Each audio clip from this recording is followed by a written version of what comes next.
tonight, we're not exploring a hero, and we're not exploring a villain either. We're exploring something rarer in the galaxy, far, far away. A man who belongs to no side but his own. A boy who watched his father die in front of him and chose silence over vengeance, patience over rage, survival over honor.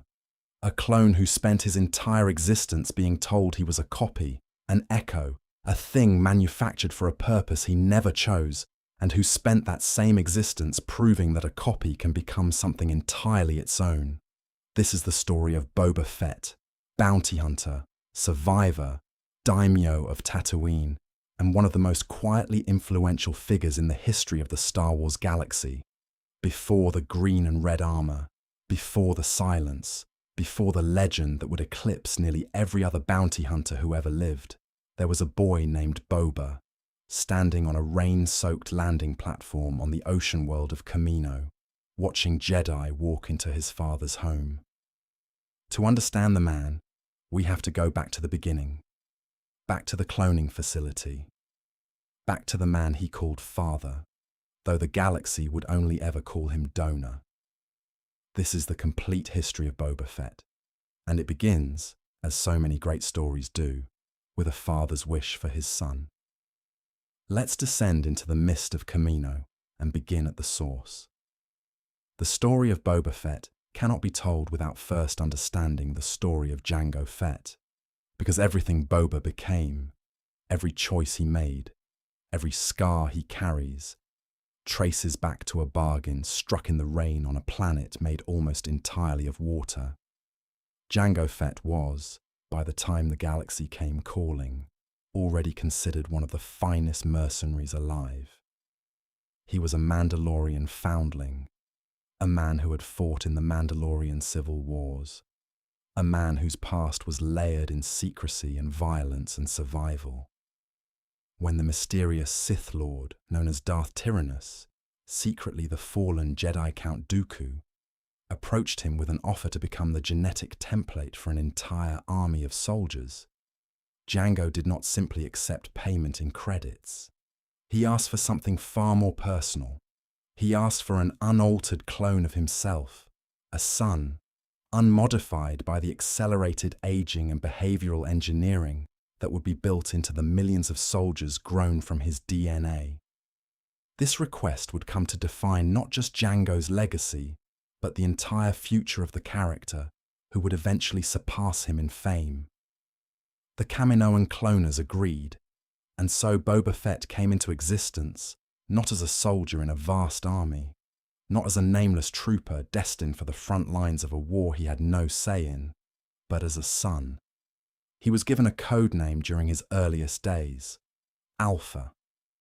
It's a detail that would only be fully explored decades later in animated storytelling, but it carries weight even now, because it tells us something crucial about Boba from his very first moments. He was, in a very literal sense, the first, the prototype, the original unaltered template from which an entire army would be derived, yet also entirely separate from that army, raised not in a barracks, but in a home, not among identical brothers marching in formation, but as an only child under the direct attention of a father who saw in him not a weapon, but a legacy. This distinction matters enormously. The clone troopers who would go on to fight and die by the millions in the Clone Wars were engineered to be obedient, their aggression tempered, their individuality suppressed to make them more compliant soldiers. Boba received none of that engineering.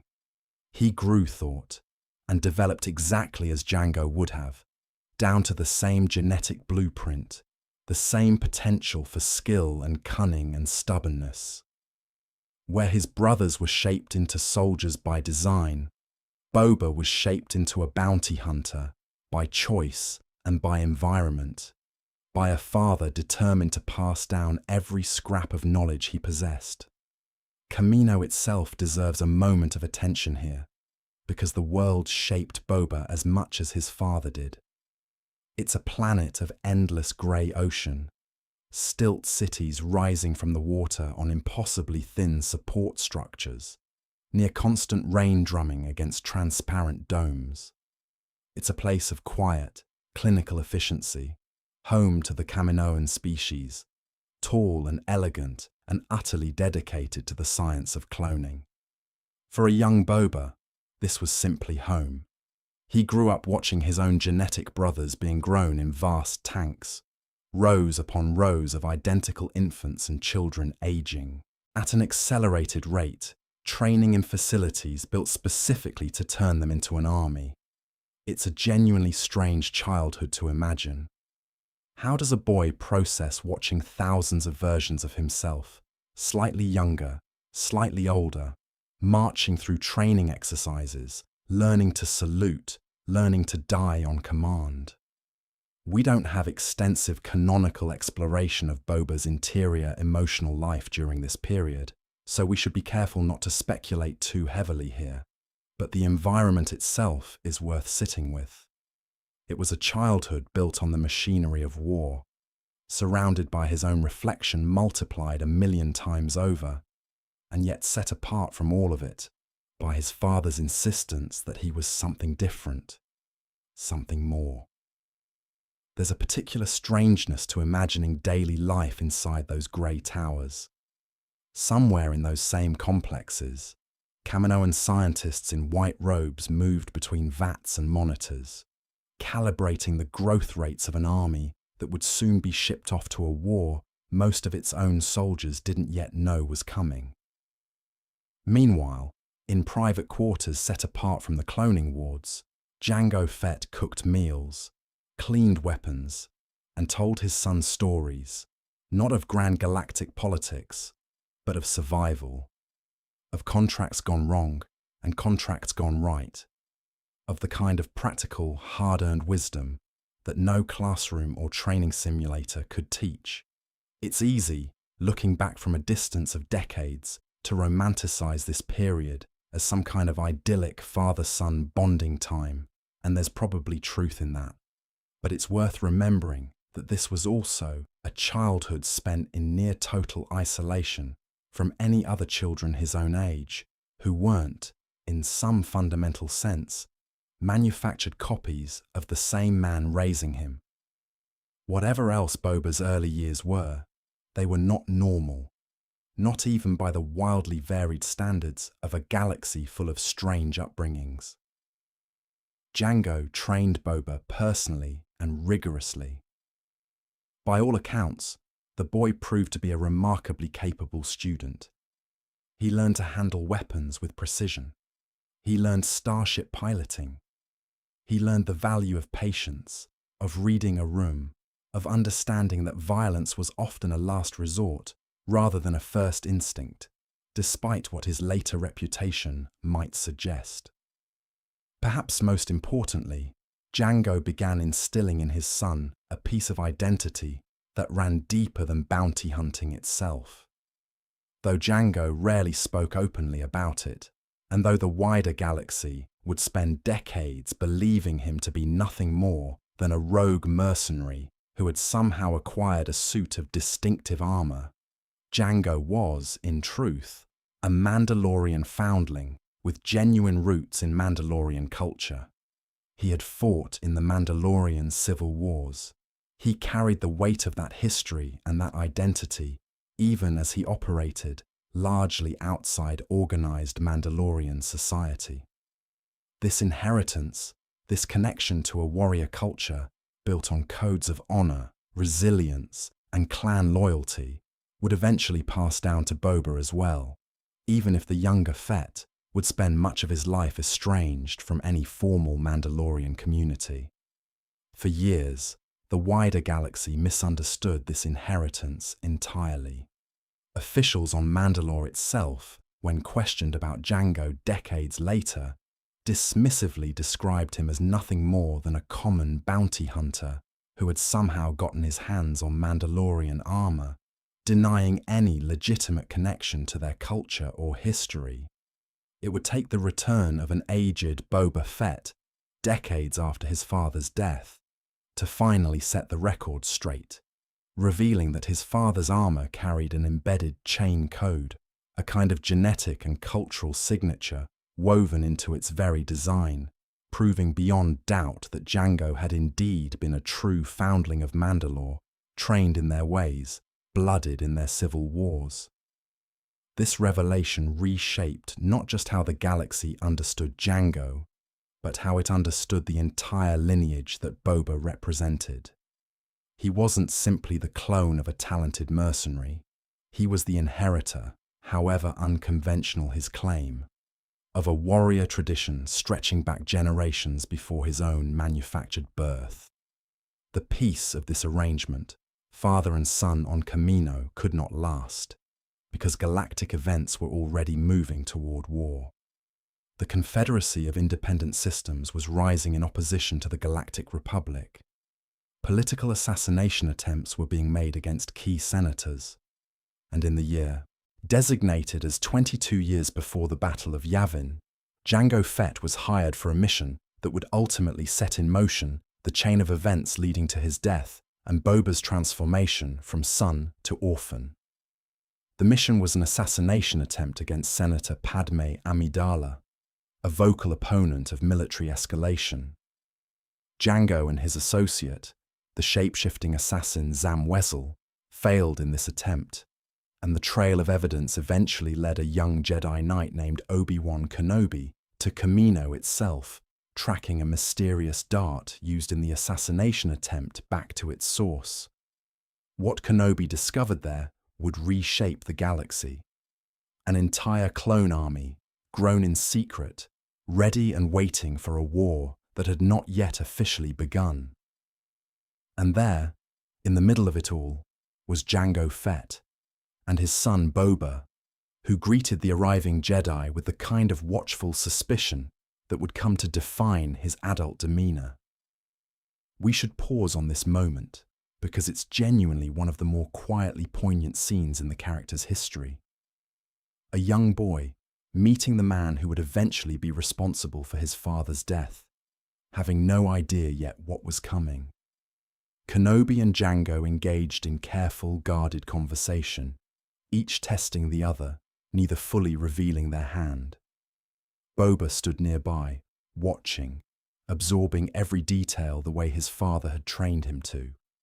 There's something worth noting in the sheer ordinariness of that first encounter. No blaster drawn, no open hostility. Just two dangerous men circling each other with words, each trying to determine exactly how much the other one knew, while a boy who idolized one of them stood close enough to hear every carefully chosen syllable. When Kenobi's suspicions deepened and violence eventually broke out between the Jedi and the bounty hunter, Boba witnessed his father in open combat for what may have been one of the only times in his young life, watched him nearly overpower a trained Jedi Knight through sheer skill and ruthless improvisation. Jango and Boba fled Kamino together, escaping aboard the Slave Eye, the distinctive Firespray-class patrol craft that would eventually become as iconic as Boba himself. Kenobi pursued them into an asteroid field, and in the process, Boba got his first real taste of what his future life would demand of him. He manned weapons systems. He helped his father evade capture. He proved, even at a young age, that he was not simply a passenger in his father's dangerous profession, but an active participant, already being groomed to take up the mantle. It's worth imagining what that must have felt like, sitting in the gunner's seat of a starship weaving between tumbling asteroids, a Jedi Knight in close pursuit, the fate of your entire family resting partly on your own quick reflexes. Most children that age are learning basic arithmetic or playing in schoolyards. Boba Fett was learning to fire proton torpedoes at pursuing starfighters, a formative experience that would shape his entire relationship with danger for the rest of his life. Fear, for Boba, was never something to be indulged. It was simply another variable to calculate around. Their escape led them to Geonosis, a harsh, insectile world dominated by towering rock spires and the buzzing hive society of the Geonosians, where Confederacy leaders were gathering to finalize their plans for war. It was here, in the Petranaki arena, surrounded by the crowds of the Confederacy's leadership, that Boba Fett's entire life changed in the span of a single sword strike.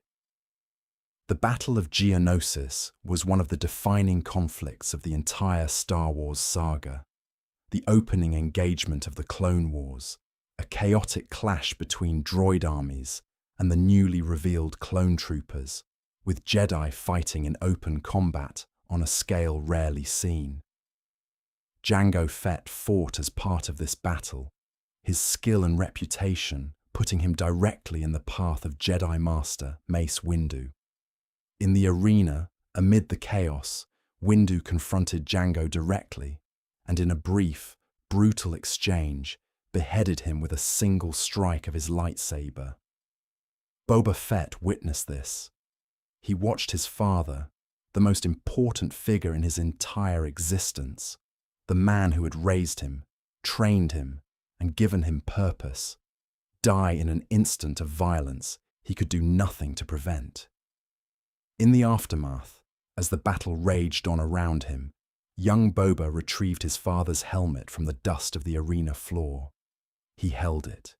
He placed it in front of his own face, a gesture that in hindsight reads as almost unbearably symbolic. A child quite literally trying on the armor of his father's legacy, foreshadowing the entire trajectory of the rest of his life. From that moment forward, Boba Fett would carry two things with him always: his father's equipment and a burning, carefully suppressed hatred for the Jedi Order and for Mace Windu specifically. It's difficult to overstate how much this single moment shapes everything that follows. Every calculated risk Boba takes for the rest of his life, every wary glance he casts toward Jedi and later toward Force-sensitive individuals of any kind, every ounce of his professional detachment, traces back to a few brutal seconds in a dusty arena on a planet he likely never wanted to see again. And yet, in a detail that says as much about his character as anything else in his long history, Boba Fett did not become a man consumed entirely by that rage. He did not spend the rest of his life on a singular, reckless quest for vengeance against every Jedi he encountered. Instead, that hatred was folded inward, disciplined, channeled into the same patient, calculating temperament his father had spent years instilling in him. Grief, for Boba Fett, became fuel rather than wildfire. It burned quietly, for decades, informing his choices without ever fully controlling them. Orphaned, and now entirely alone in a galaxy on the brink of full-scale war, Boba Fett had to grow up fast and grow up hard. There are accounts, drawn from various corners of Star Wars storytelling, suggesting that Boba spent time attempting to avenge his father directly, at one point plotting to kill Mace Windu through sabotage rather than direct confrontation, a plan that reflected both his youth and his inexperience, but also revealed something crucial about his character even then. He wasn't interested in glory or spectacle. He was interested in results. If speculation and second-hand accounts are accurate on this point, his early attempt at revenge failed, and the road ahead of him would not be one of triumphant vengeance, but of long, grinding survival. Some accounts suggest that in the aftermath of a failed assassination attempt against Windu, young Boba was captured and spent time imprisoned, a period that would have only hardened his resolve and deepened his understanding of exactly how unforgiving the wider galaxy could be to a child with no family, no formal status, and no protector left standing. He spent time in the galaxy's criminal underworld during these years, learning from other bounty hunters, absorbing lessons in a trade that would define the rest of his existence. Accounts describe him falling in with rougher company during this period, learning survival skills from hardened mercenaries who saw in him either a useful tool or a project worth investing in, given his obvious raw talent and his father's already formidable reputation. Whether by necessity or by choice, he eventually inherited his father's armor and his father's ship, and stepped fully into the profession that had shaped his entire childhood.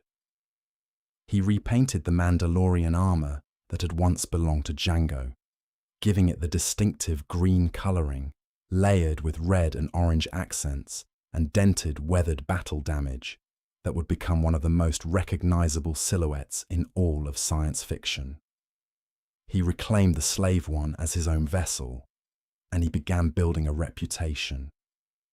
There's something quietly remarkable in the discipline this required. A young man, likely still a teenager by most reckonings, methodically transforming himself from a grieving orphan into one of the most feared operatives in organized crime and mercenary circles across the galaxy, all while carrying the weight of his father's legacy on his own shoulders, quite literally, in the form of that battered, repainted armor. He wasn't simply playing dress-up in his father's old gear. He was rebuilding an identity from the wreckage of a childhood cut violently short, piece by piece, contract by contract, until the name Boba Fett carried weight entirely its own, separate from, yet always somehow entwined with, the legend of Jango before him. What's worth noting here, and what separates Boba Fett from so many other antagonists across the galaxy far, far away, is that he was never driven by galactic ideology. He didn't serve the Empire because he believed in its vision for order. He didn't oppose the rebellion because he had any particular allegiance to the concept of authoritarian control. Boba Fett was, from his very first professional bounty to his very last, driven by something far more personal and far more universally human: the need to survive, to be paid, to maintain his own code, and, in the earlier years of his career, to occasionally settle old scores. He operated in the space between empires and rebellions, taking contracts from whoever offered the most credits or the most useful favors, equally willing to work for the Galactic Empire as he was to work for Jabba the Hutt's criminal syndicate, or for any other player in the galaxy's endless power struggles. During these formative years, as a working bounty hunter, Boba built out a network of contacts and rivals that would follow him for decades. He crossed paths with figures like Bosk, the reptilian Trandoshan hunter, whose species prized the thrill of the hunt above almost everything else, and with Aura Singh, a ruthless and deadly hunter whose own violent history stretched back to the earliest days of the Clone Wars. Accounts suggest Singh herself may have taken an interest in the young Fett during this period, attempting to shape him in her own image, teaching him some of her deadlier techniques, though the two would never form anything resembling a genuine partnership built on trust.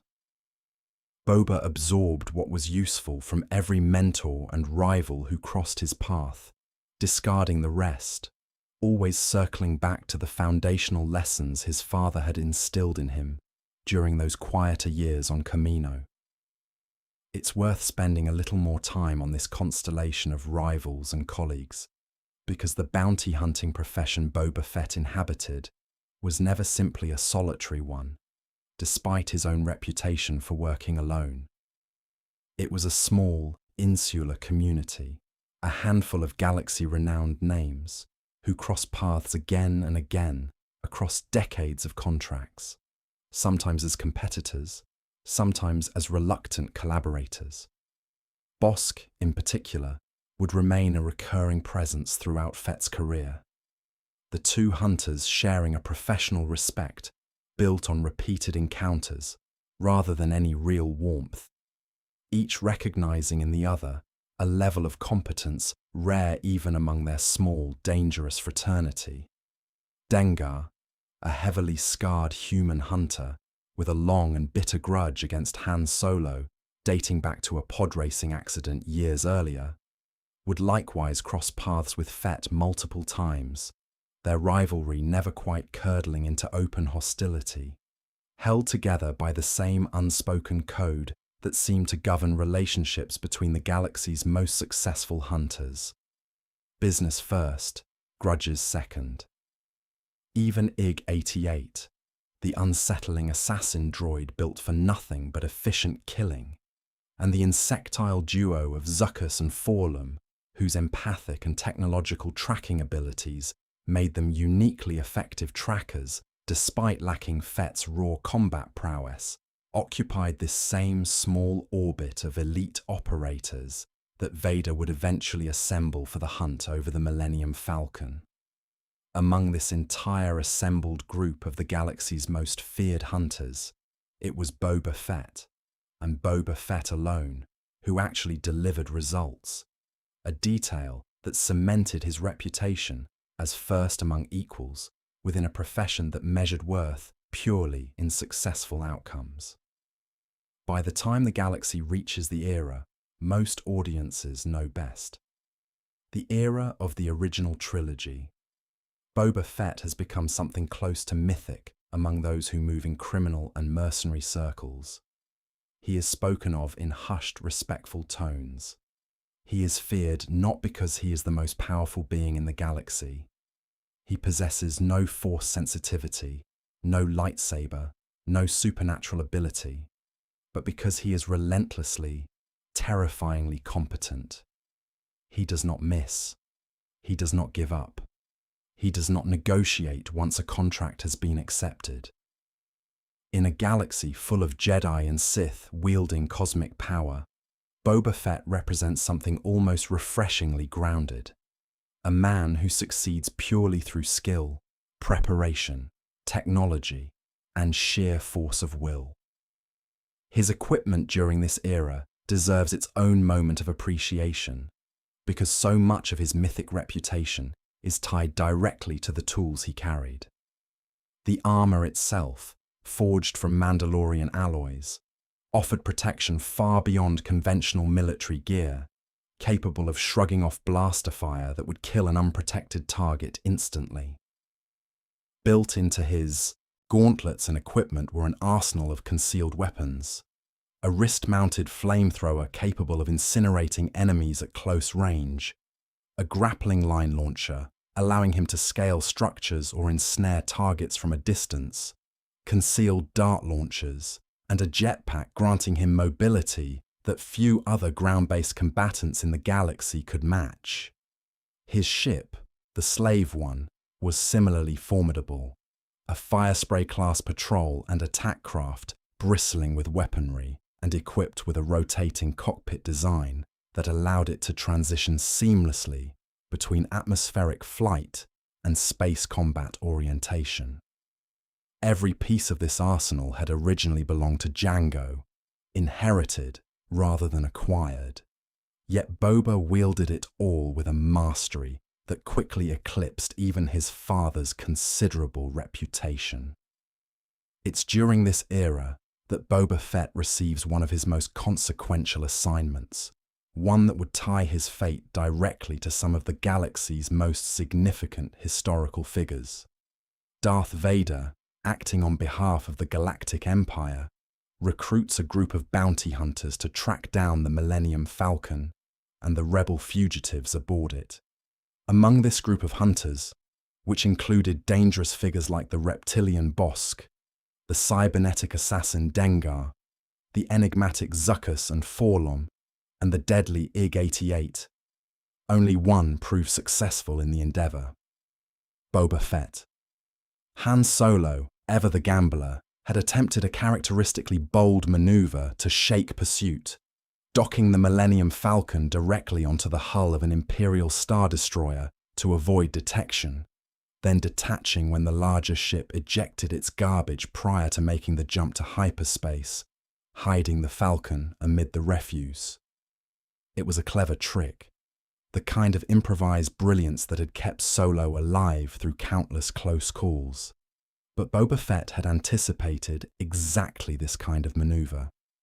He tracked the Falcon to Cloud City, the elegant, floating metropolis governed by Solo's old friend and sometimes rival, Lando Calrissian. What followed at Cloud City represents one of the most consequential sequences in Boba Fett's entire career, and arguably one of the most quietly devastating sequences in the entire original trilogy. Vader had arranged for Han Solo to be tortured and then frozen in carbonite, ostensibly as a test to determine whether the freezing process, typically used only for cargo transport, was safe enough to use on a living being, before the same fate was intended for Luke Skywalker. Boba Fett stood witness to this brutal process, watching as Solo was lowered into the freezing chamber, watching as the carbonite hardened around him, encasing him in a block that suspended him in a state somewhere between life and death. He watched Solo strapped to a torture rack beforehand, watched Vader's interrogation devices spark and hiss against the smuggler's skin, and, in one small but telling detail preserved from the earlier scripting of the scene, made clear that he needed his prize delivered alive, a purely mercenary concern rather than any flicker of sympathy, yet a concern that nonetheless meant Solo's continued survival mattered more to Fett in that moment than it did to Vader himself. When the process concluded successfully, Vader turned the frozen smuggler over to Fett as payment. This was, after all, exactly what Fett had been hired to retrieve in the first place, delivered not to the Empire, but to the crime lord Jabba the Hutt, who had placed his own substantial bounty on Solo's head for an earlier smuggling debt gone wrong. The image of Boba Fett standing beside the frozen, coffin-like slab containing Han Solo has become one of the most iconic in all of Star Wars imagery, endlessly reproduced across merchandise, art, and popular culture. But the story of what happened immediately after this moment, the journey from Cloud City to Jabba's palace on Tatooine, remained a mystery for decades, an untold gap in the timeline that fans speculated about for years before it was finally explored in later comic storytelling. This gap reveals something important about Boba Fett's operational reality.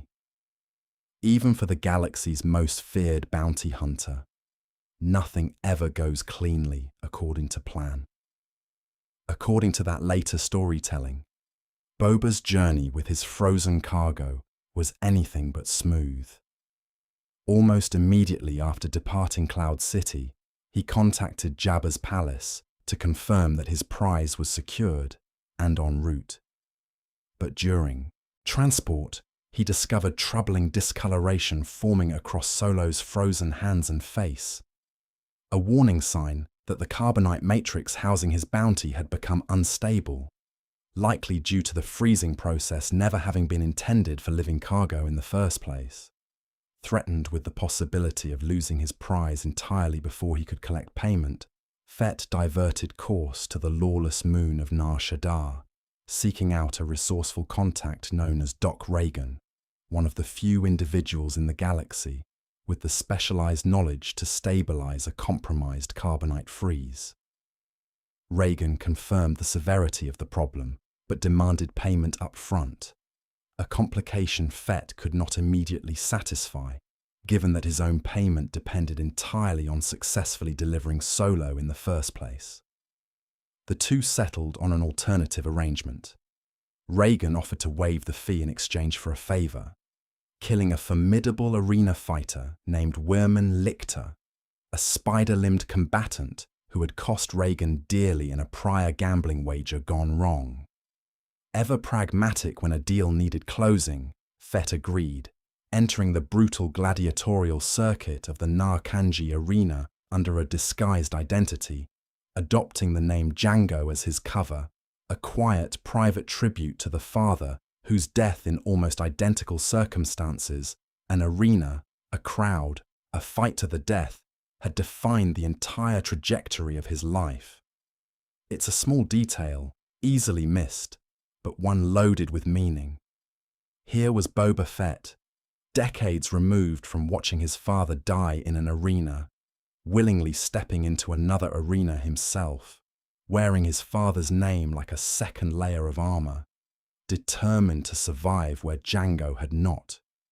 He won that fight, defeating Worman Lictor through a combination of skill and his ever-reliable flamethrower, though not without sustaining serious injury in the process. But when he returned to collect on the arrangement, he discovered Doc Reagan murdered and Han Solo's carbonite chamber stolen outright, snatched by unknown parties amid the chaos surrounding Fett's absence. What followed was an extended, grueling pursuit across multiple worlds and criminal factions, as Fett fought to reclaim his bounty from rival hunters, criminal organizations, and opportunistic thieves, all while discovering that Jabba himself, upon hearing rumors that Fett had lost his prize, had grown suspicious enough to place a substantial bounty on Fett's own head, assuming the hunter had simply sold Solo to a higher bidder rather than losing him through misfortune. Fett found himself, for a time, hunted by his own peers, forced to fight off attacks from other bounty hunters eager to collect on the price now placed on his life. Eventually, through a combination of skill, ruthlessness, and stubborn persistence, Boba Fett succeeded in reclaiming Han Solo's carbonite-encased body and delivering him to Jabba the Hutt's palace, cementing his reputation as the one hunter among many who had actually managed to complete his contract despite every complication the galaxy threw in his path. This success placed him in a position of significant trust within Jabba's criminal organization. He became a fixture within the palace, one of the crime lord's most reliable enforcers, present for the following year as Jabba displayed his prize, the frozen form of Han Solo, as both trophy and warning to anyone who might consider crossing him. It's within Jabba's palace that Boba Fett's story intersects once more with the Skywalker family, in a sequence that would define the character's reputation for an entire generation of audiences, even as it marked what many believed, for decades, to be the character's ultimate demise. Luke Skywalker, having grown considerably in power and confidence since his encounters with Vader, orchestrated an elaborate rescue attempt to free Han Solo, disguising his allies and infiltrating Jabba's organization from multiple angles. The rescue attempt culminated in a chaotic confrontation aboard Jabba's sail barge, hovering above the sandy expanse surrounding the monstrous, tentacled creature known as the Sarlacc, a beast dwelling within the aptly named Great Pit of Carkoon, a creature whose method of consuming prey was famously described as a digestive process, stretching across 1,000 years of continuous agony. In the ensuing battle, as Luke and his allies fought to escape, Boba Fett attempted to intervene, first with a grappling line, then opening fire with his weapons. But in the chaos of the fight, Han Solo, temporarily blinded from his time in carbonite, stumbled into Fett, accidentally striking the bounty hunter's jetpack with a pole. The jetpack ignited uncontrollably, sending Fett careening wildly through the air before slamming into the side of the sail barge and tumbling directly into the waiting mouth of the Sarlacc below. For decades, this was where the story ended. Audiences watched Boba Fett vanish into the sand, presumed dead, consumed by one of the galaxy's most horrifying apex predators. George Lucas himself, the original creator of Star Wars, would later reflect that had he known just how popular the character would become, he might have given him a more dramatic and definitive death scene, rather than what many viewed as an almost anticlimactic ending for such a legendary figure. For years, the only exploration of Fett's survival existed in secondary stories outside the primary film canon. Tales that speculated on ways he might have escaped, using his own cunning, his weaponry, or sheer force of will to endure the supposedly inescapable creature. There's a certain irony worth appreciating here. A character defined by his overwhelming competence, his relentless preparation, his refusal to ever be caught unprepared, was nearly written out of galactic history by nothing more than a stray pole and a moment of bad luck. It's a reminder that even the galaxy's most feared operator was never immune to simple, chaotic misfortune. It would take the arrival of streaming television, decades after Return of the Jedi first premiered, to finally, definitively canonize what fans had long hoped and suspected: that Boba Fett was simply too tough, too resourceful, too determined to die in the belly of a sand-dwelling monster. The full account of his survival was eventually shown through flashback sequences, revealing a harrowing ordeal that reshaped not just his physical journey, but arguably his entire worldview. Boba awoke inside the Sarlacc's digestive interior, disoriented, his oxygen supply dwindling, surrounded by the grim evidence of the creature's previous victims. Discovering the partially consumed remains of a stormtrooper nearby, he salvaged what remained of the trooper's oxygen supply, buying himself crucial time despite the creature's neurotoxins already beginning to take hold of his system.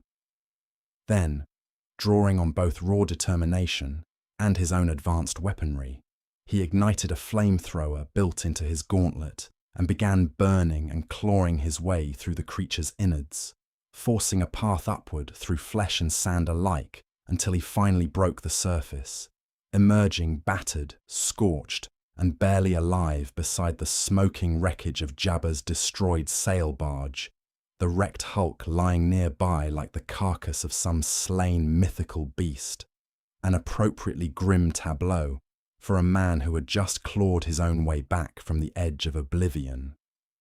His survival, however, offered little immediate relief.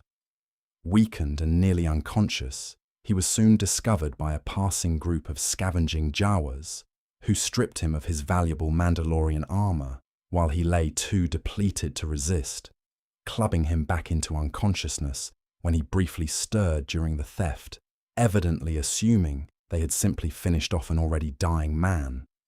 That stolen armor would eventually change hands multiple times before finding its way, years later, to a moisture farmer turned lawman named Cobb Vanth, who wore it proudly as a symbol of his own authority protecting the settlement of Mos Pelgo from slavers and raiders, and ultimately back to Fett himself through an entirely different chain of events involving a wandering Mandalorian bounty hunter of a new generation.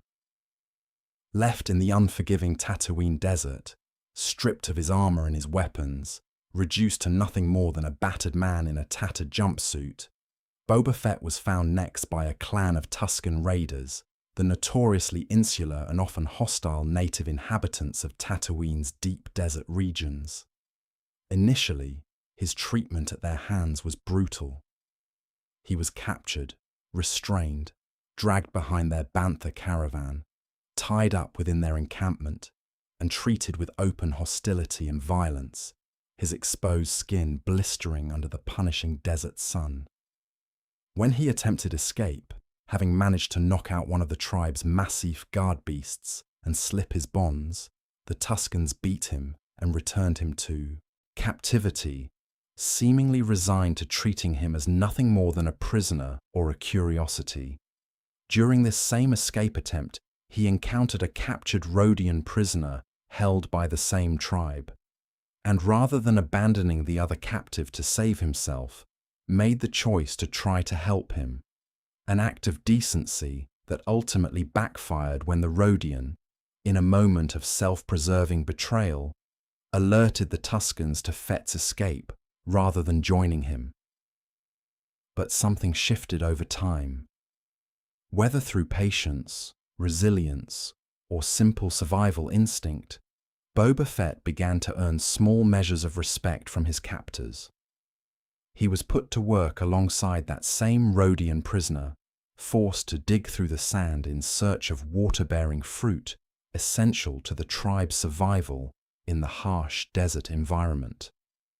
During one such expedition, the pair witnessed a nearby moisture farm being raided by a violent gang of speeder-riding marauders, an early glimpse of the kind of lawless predation that ordinary settlers on Tatooine faced constantly, a detail that would later inform much of Fett's own approach to governance. Then, in a pivotal moment, the group was attacked by an enormous, multi-limbed desert predator.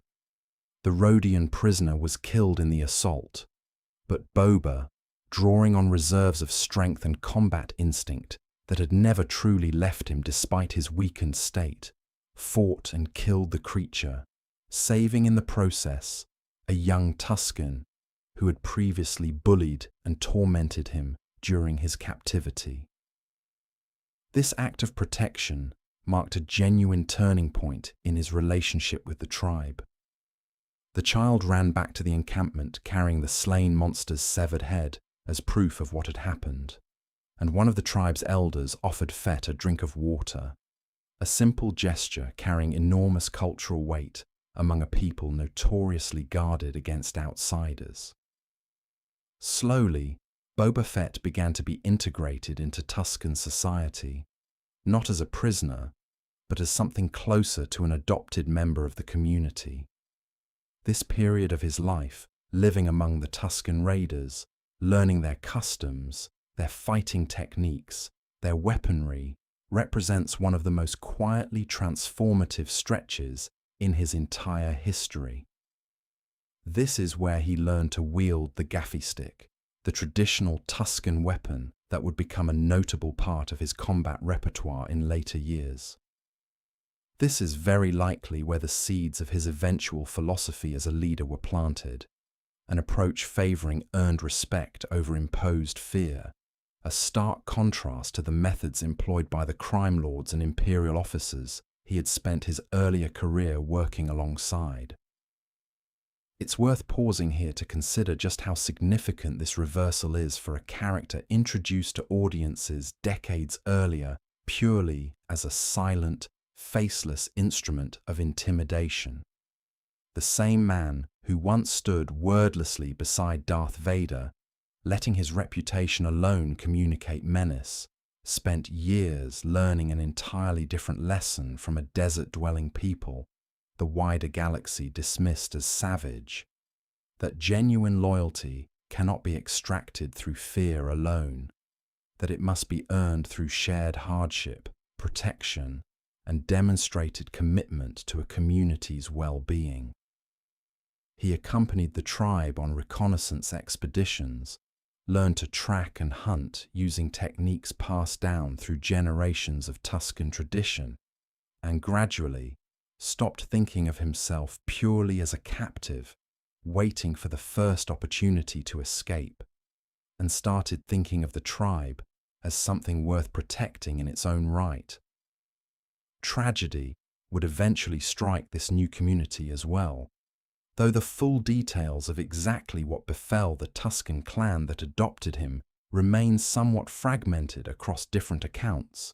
Later stories and appearances confirm that this Tusken tribe met a violent end, wiped out by a ruthless gang of raiders and speeder-riding marauders who had been terrorizing the region, the same kind of predatory criminal element the tribe itself had once witnessed attacking a defenseless moisture farm.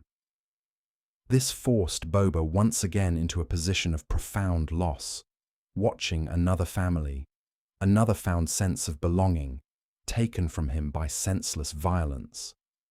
This repeated pattern, losing his father to sudden violence, losing a found family to sudden violence, seems to echo throughout his entire life story, a recurring wound that shaped the increasingly protective, communally minded philosophy he would eventually adopt as a ruler rather than simply a hired gun. It's difficult not to draw a direct line between this second devastating loss and the particular urgency Fett would later bring to his efforts protecting the ordinary residents of Mos Espa from similar predatory violence once he assumed a position of real power. He had, by this point in his life, twice watched people he cared about destroyed by exactly the kind of casual, opportunistic cruelty that thrives wherever no one steps forward to stop it. It's worth dwelling a little longer on the sheer psychological weight of this period, because it represents the single most significant transformation Boba Fett undergoes across his entire long history. Every version of Boba Fett audiences had encountered up to this point, the boy on Kamino, the vengeful orphan, the professional hunter standing wordlessly beside Vader, was defined fundamentally by control. Control over his emotions, control over his environment, control over every variable he could possibly account for through preparation and skill. The Sarlacc, and everything that followed it, stripped every last piece of that control away from him. He lost his armor, he lost his weapons, he lost his ship. He lost, for a time, even his own physical strength, reduced to a starving, sun-blistered captive, utterly at the mercy of people who owed him nothing and had every reason to view him as an enemy. For a man who had spent his entire adult life as the one applying pressure rather than the one enduring it, this reversal must have been genuinely disorienting in ways that go beyond simple physical hardship. And yet it's precisely this loss of control that seems to have unlocked something in him that decades of professional success never had. Stripped of every external marker of power, the armor, the ship, the fearsome reputation, he was forced to rebuild trust and standing from absolutely nothing, using only his actions, his patience, and his willingness to risk himself for people who had shown him nothing but hostility. That a captive audience, one holding legitimate grievance against outsiders who had encroached repeatedly on their ancestral lands, would eventually choose to accept him as one of their own speaks to a version of Boba Fett rarely glimpsed in his earlier years. Someone capable of humility, someone willing to earn his place rather than simply seize it.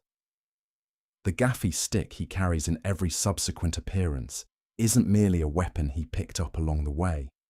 It's a physical reminder, carried deliberately, of the only community that ever took him in purely because they chose to, rather than because they were paid, ordered, or engineered to do so. Eventually, Boba Fett made his way back into contact with the wider galaxy, working to reclaim both his identity and his equipment. Years after his fall into the Sarlacc, he would encounter a new figure walking a path not entirely unlike his own former life. A lone Mandalorian bounty hunter escorting a small, mysterious green foundling with a powerful connection to the Force. Boba Fett tracked his long-lost armor to this Mandalorian ship, and rather than resorting immediately to violence to reclaim what was rightfully his, he offered an alliance instead, pledging his skills and assistance in protecting the child in exchange for the eventual return of his father's armor. This choice speaks volumes about who Boba Fett had become by this stage of his life. The version of Boba Fett audiences first encountered decades earlier was a taciturn, ruthlessly professional mercenary, someone who might have simply taken what he wanted through overwhelming force. The Boba Fett who emerged from years in the desert, tempered by loss, reshaped by Tusken culture, was someone willing to negotiate, willing to form genuine alliances, willing to fight alongside others toward a shared goal, rather than simply extracting maximum value from every interaction. When the two Mandalorian armored warriors eventually fought together to rescue the captured foundling from Imperial remnants, Boba Fett displayed combat skill that had clearly not diminished in the slightest during his years in exile, effortlessly dispatching heavily armed opposition with his father's armor and weaponry finally returned to him. Watching him move through that battle, wielding a repurposed gaffy stick alongside blaster fire and flamethrower bursts, was itself a visual summary of his entire journey. Mandalorian technology fused seamlessly with Tusken technique. Two very different warrior traditions merged into a single, devastatingly effective fighting style unique to him alone. Reclaiming his armor also meant reclaiming, in some sense, his birthright and his identity, though his relationship with Mandalorian culture itself remained complicated. When he later crossed paths with Bo-Katan Kryze, a former ruler of Mandalore herself, she pointedly dismissed his claim to any Mandalorian identity, declaring that he was merely a clone, wearing armor that had belonged to another man, a donor rather than a father in her eyes. It's a sharp, painful moment, one that cuts directly to the central tension that has defined Boba Fett's entire existence since childhood. The gap between how he understands himself and how the wider galaxy chooses to categorize him. To Bo-Katan, adherence to Mandalorian identity was a matter of blood, birth, and formal tradition. To Boba Fett, his connection to that armor, that legacy, and that warrior culture was earned through love, loss, training, and lived experience, regardless of the fact that his genetic origin traced back to a laboratory rather than a natural birth. This is perhaps the single clearest thematic through-line across his entire 7-decade story. Boba Fett has never once been handed an identity by the galaxy around him. Every single facet of who he is, son, hunter, survivor, adopted tribesman, ruler, has been claimed, fought for, and earned, often at tremendous personal cost, rather than simply granted by birthright or circumstance. Following his reunion with his armor and his renewed alliance with the wandering Mandalorian, Boba Fett's ambitions shifted in a direction that would define the final major chapter of his known story. He returned to Tatooine, the world that had broken him and rebuilt him in equal measure, accompanied by the formidable assassin Fennec Shand, a skilled operative he had rescued and allied himself with along the way, after finding her critically wounded and left for dead in the desert by a former employer. Their partnership proved immediately effective, built on a foundation of mutual respect and shared pragmatism, rather than any deeper personal bond, though something resembling genuine loyalty would develop between them over the following months. Together, they moved against Bib Fortuna, the former major domo who had claimed control over Jabba's criminal empire following the crime lord's death years earlier. Fett and Shand confronted Fortuna directly, killing him and seizing control of what had once been Jabba's palace and the criminal territory surrounding it. This marked Boba Fett's transition from bounty hunter to ruler, taking the formal title of Daimyo, positioning himself as the new power controlling significant criminal territory on Tatooine, based out of Mos Espa. But governing, as Fett quickly discovered, requires an entirely different skill set than hunting bounties ever did.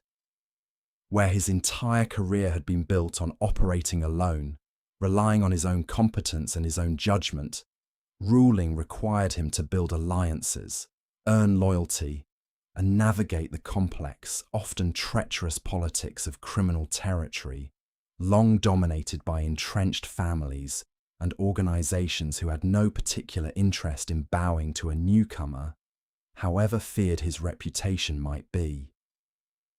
His approach to this new challenge reflected everything he had learned during his years among the Tusken Raiders. Rather than ruling purely through fear and intimidation, the methods that had defined Jabba's reign and so many other criminal overlords across the galaxy, Fett attempted to build a rule based on mutual respect, on protecting the ordinary people of Mos Espa from exploitation by larger criminal syndicates and imperial remnant operations, and on establishing genuine alliances rather than simply demanding submission through violence. It was, in many ways, a radical experiment for someone who had spent decades operating purely as a solitary agent for hire. He recruited a small but loyal retinue to support his new rule, including a squad of Gamorrean guards inherited from Jabba's old organization, a rancor keeper who introduced him to a massive, formerly captive creature that Fett would eventually ride into battle, and eventually the wandering Mandalorian himself, who returned the favor of Fett's earlier assistance by helping defend Mos Espa when conflict came, calling. This period of his life was not without significant conflict. He faced challenges from various corners of the criminal underworld, including rival hunters and enforcers who saw his claim to Jabba's former territory as illegitimate or vulnerable. He formed alliances with local vendors, Gamorrean guards, and even the Freetown settlement of spice runners known as the Kintan Striders, and other Tatooine locals who had grown weary of extortion from more established crime families like the Hutts and the Pike Syndicate, a powerful spice trafficking organization that moved aggressively to challenge his newfound authority. The Pikes, in particular, represented the most serious threat to his rule, a well-organized, well-funded criminal syndicate with far greater resources than Fett's own fledgling operation, forcing him to rely heavily on the alliances he had painstakingly built, rather than on raw force alone. In one particularly consequential encounter, Fett confronted Cad Bane, another legendary bounty hunter with history reaching back to the Clone Wars era, whose taunts about Fett being a killer just like his father struck a nerve deep enough to provoke Fett into finally, fatally ending their rivalry in a tense desert standoff that echoed, in both staging and tension, the kind of confrontations that had defined his father's own career decades earlier. The eventual, climactic battle for control of Mos Espa saw Fett's assembled coalition, Gamorrean guards, Tusken-inspired fighters, hired muscle, and the timely arrival of allies he had earned through years of hard-won loyalty, standing against the Pike Syndicate's superior firepower. The Pikes arrived in force, marching heavily armed enforcers directly through the streets of Mos Espa in a calculated show of strength, designed to demonstrate exactly how outmatched Fett's fledgling operation truly was in terms of raw numbers and firepower. For a tense stretch, it looked as though Fett's entire experiment in earned loyalty might collapse under the simple mathematics of superior weaponry. But then, one by one, the debts came due. The street vendors he had protected from extortion armed themselves and took to the rooftops. The Freetown settlers he had defended sent fighters. Even the massive rancor he had inherited and grown to treat with a degree of genuine care, rather than as a mere weapon or spectacle, was unleashed against the advancing Pike forces, turning the tide of the battle through sheer overwhelming force. And in the battle's most quietly triumphant sequence, the wandering Mandalorian himself arrived at the head of a squadron of his own kind, honoring the alliance Fett had built with him months earlier when their paths first crossed. It was a battle won not through overwhelming force alone, but through the accumulated weight of every relationship Fett had built since crawling out of the Sarlacc's belly years earlier. Each ally who arrived to fight alongside him represented a debt repaid, a kindness returned, a piece of trust earned the hard way. It stands in stark, deliberate contrast to the kind of rule Jabba the Hutt had maintained for decades, an empire built entirely on fear, with no genuine loyalty underpinning it at all. A structure that had crumbled almost instantly the moment Jabba himself was removed from the equation. Boba Fett's rule, by contrast, was built to be more resilient, precisely because it depended on people who wanted to defend it, rather than people too terrified to do otherwise. In the aftermath of that battle, having successfully repelled the single greatest threat to his young rule, Fett faced a choice that speaks to just how far he had travelled from the ruthlessly transactional mercenary audiences first met decades earlier. Rather than pursuing further conquest, rather than attempting to expand his territory or crush the remnants of the Pike Syndicate's operations out of simple opportunism, he chose consolidation and protection, settling into the harder, less glamorous work of actually governing the territory he had won. It's a far less cinematic conclusion than a triumphant conquest might have offered, but it's a far more honest one, and it fits the character established across every prior chapter of his story. Boba Fett was never actually interested in empire building for its own sake. He was interested, in the end, in the same thing that had driven every version of himself since childhood. Carving out a space, however small, where he and the people who mattered to him could simply be left alone to live on their own terms. Throughout all of this, what emerges most clearly about Boba Fett as a character, across every era of his long and winding history, is a fundamental consistency beneath an ever-shifting surface. He has been a son, an orphan, a soldier's understudy, a mercenary, a captive, an adopted tribesman, an ally, and finally a ruler. He has worn many roles and served many masters, or refused to serve any master at all. But underneath every version of Boba Fett runs the same essential thread. A man defined not by grand ideology, not by loyalty to empire or rebellion, Jedi or Sith, but by an intensely personal code, shaped first by his father's teachings, then reshaped and deepened by loss, captivity, and the hard-won wisdom of a culture that took him in when the rest of the galaxy had left him for dead in the sand.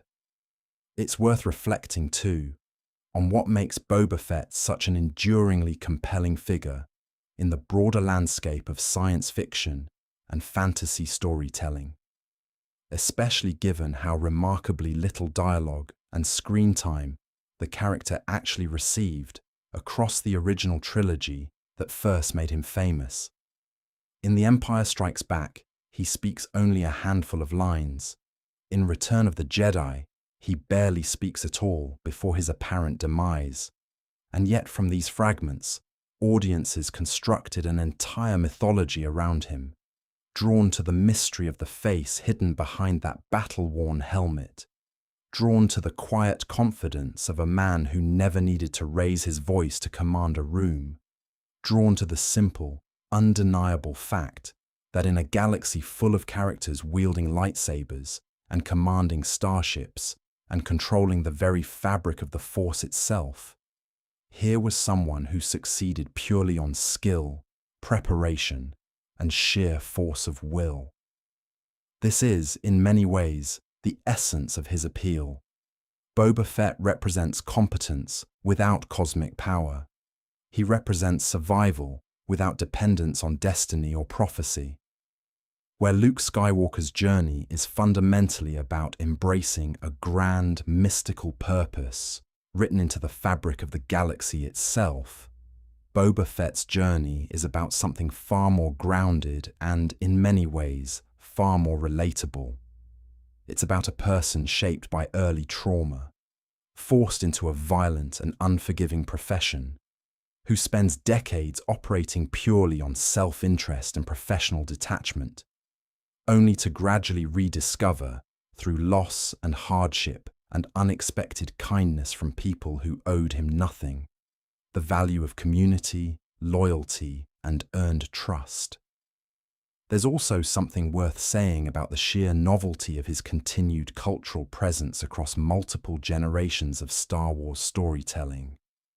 Few side characters from the original trilogy, characters who existed largely on the margins of the primary Skywalker-focused narrative, have managed to sustain this level of ongoing relevance and reinvention. Part of this comes down to that early mystique, the mask, the silence, the sense of unexplored depth. But a larger part comes down to the character's remarkable narrative flexibility. Boba Fett can be plausibly reimagined as a ruthless mercenary, a grieving son, a captive reshaped by an adoptive culture, and a reluctant ruler learning the burdens of leadership, all without ever betraying the core essence of who he fundamentally is. Few characters in any franchise offer that same durability across so many different storytelling contexts. His relationship with his father's legacy also deserves particular reflection, because it runs through every chapter of his story like a quiet undercurrent. Everything about Boba Fett, his armor, his ship, his fighting style, his profession itself, traces directly back to Jango. For much of his adult life, he seems to walk a careful line between honoring that inheritance and being defined entirely by it. The armor he wears is not his own design. The ship he flies once belonged to his father. Even his name carries the shadow of Jango's reputation, with rivals and allies alike often uncertain whether they were dealing with the son or hearing echoes of the father's own legend. It's only in the later chapters of his story, as ruler of Mos Espa, forging his own path entirely separate from bounty hunting, that Boba Fett finally begins carving out an identity that belongs entirely to himself, built not on inherited armor or inherited reputation, but on choices made freely, alliances built through genuine respect, and a philosophy of leadership shaped by his own hard-won experience rather than anyone else's example. Consider, too, the quiet symbolism embedded in his choice to eventually sit upon a throne rather than simply continuing to hunt for the rest of his days. For decades, Boba Fett had been an instrument of other people's will. He hunted for the Empire. He hunted for Jabba. He hunted for whoever paid the highest price, his own preferences and priorities always secondary to the terms of whatever contract he had accepted. Taking the throne of Mos Espa represented, for perhaps the first time in his entire existence, an assertion of his own agenda over anyone else's. It wasn't a perfect transition. He struggled visibly with the political dimensions of leadership, uncomfortable with negotiation and diplomacy, in a way he had never been uncomfortable with combat or pursuit. But the struggle itself is meaningful. A character who had spent his entire life executing other people's orders was, for the first time, trying to build something of his own, however imperfectly, however haltingly. There's something genuinely moving in tracing this full arc. From a boy holding his dead father's helmet up to his own face in the dust of a Geonosian arena, to a man sitting on a throne he built for himself, surrounded by allies who chose to stand with him not out of fear, but out of genuine respect and loyalty earned across years of shared struggle. It's a journey spanning decades of galactic history, touching some of the most pivotal events across the entire Star Wars timeline, and yet it remains, at its core, a deeply personal story about identity, inheritance, loss, and the long, difficult process of deciding who you want to become when the galaxy keeps insisting on telling you who you're supposed to be. Boba Fett began his existence as a copy, a clone, an unaltered template, valuable specifically because he was identical to another man. And across decades of hardship, violence, captivity, and unlikely alliance, he became something the galaxy had never quite seen before. Not a hero in the traditional sense, not a villain in any straightforward reading, but something rarer and perhaps more honest. A survivor who wrote his own legend, one difficult choice at a time. That's the complete story of Boba Fett, at least as far as the galaxy has revealed it to us so far. From Kamino's rain-soaked platforms to Geonosis's arena sands, from the belly of the Sarlacc to the deserts of the Tusken Raiders, from bounty hunter to daimyo, his is a story of reinvention, forged entirely through adversity. If you enjoyed this deep dive into the complete history of Boba Fett, make sure to give this video a like. It genuinely helps this channel reach more fans of sci-fi and fantasy lore just like you. And if you haven't already, subscribe to Deep Lore Archive so you never miss our next exploration into the characters and stories that make these galaxies and universes worth getting lost in. Drop a comment down below and let us know which character you'd like us to explore next. We read every single one, and many of our upcoming scripts come directly from viewer suggestions. And if this video kept you company tonight, whether you watched every second or drifted off somewhere along the way, consider sharing it with a fellow fan who might enjoy it too. Thank you for spending this time with us. Until next time.